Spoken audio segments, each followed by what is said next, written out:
Hey bees, I'm Marie from Humblebee and Me, and today I wanted to talk about the may contain clause on ingredients labels. So you're probably familiar with may contain in food labels. May contain nuts, may contain gluten, may contain traces of dairy or other allergens, may contain soy.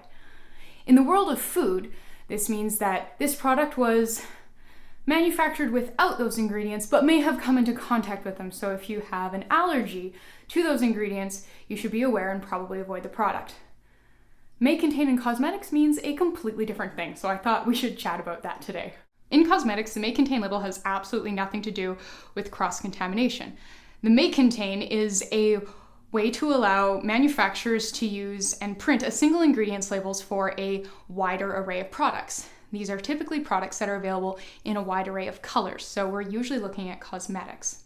Say, for instance, that you sell a line of lipsticks, and you have these lipsticks available in everything from a bright Hollywood red to a popping sort of 1985 style pink to a subtle nude to a purple. You can see how you would use a wide array of different pigments to get all of those colors. The purple's going to have blue in it that the 1985 pink isn't going to, and the nude is probably going to have some yellow in it, while that Hollywood red wouldn't.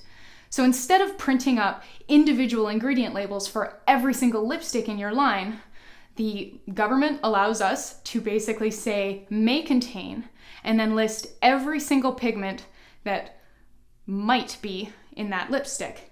So you would generally take a look at your entire line of products, make a jumbo list of all of the pigments you're using in all of the products, and that's your may contain list. Very, very different from might be contaminated with, right? I'm sometimes asked how organic cosmetic companies make organic cosmetics without using pigments like iron oxide and titanium dioxide and micas, because those ingredients are really essential in making cosmetics. Botanical powders, as lovely as they are and as lovely as they sound, have basically no pigment punch. They'll make a bath bomb have a nice color, you might make a nice soap or bath salts that have a nice color to them, but when it comes to creating something with a strong enough pigment to actually color your skin and cover up imperfections, botanicals just can't do it. So you really do have to include true pigments, either iron oxides or FD&C dyes, to actually get a product that's an actual cosmetic and not just a dusting powder that has a nice color in the jar but really does absolutely nothing to alter the appearance of your skin. I find that a lot of organic skincare and cosmetic companies sort of seem to use this may contain labeling standard to their advantage. They'll have the main body of their ingredients and then they'll have the may contain. And it kind of feels like they're using your food-based assumption of what may contain means to get away with having you think that their product is 100% organic when it's not. And that's not a bad thing, it's just that all of the pigments that we use, they're inorganic pigments. It's like salt. There's no such thing as organic salt. You can't have organic titanium dioxide. There's no such thing as a titanium dioxide like seed that you can plant. There's no zinc oxide out there like giving birth to a litter of other little zinc oxides that then can happily roam pesticide-free pastures. These are inorganic minerals. There's no such thing as an organic version of them. So it's not, it's not a bad thing, but like these things are definitely in there. And so how does this work? Up here, top body of the recipe ingredient list, you'll have all kinds of lovely organic things. You'll have, tapioca starch, rice starch, arrowroot starch. Maybe have some botanicals, some calendula extract, maybe some strawberry extract, some like rose petals. Maybe there'll be some vitamins, some panthenol, some beautiful things. You have all these lovely, lovely organic things up here, which is lovely, but if you mixed all these things together, you would just sort of have a powder that, when applied to the skin, would be translucent. It'd be like putting cornstarch on your skin. Like, there's absolutely no pigment to this, there's no adhesion, it's not going to do anything to impact the appearance of your skin. And then we get down to the may contain section down here. This is where the stuff that makes this powder makeup lives, and it's definitely in there. It's just that it may not be all of those colors, and depending on the shade of foundation, they might appear sort of in a slightly different order if they were included up here in order.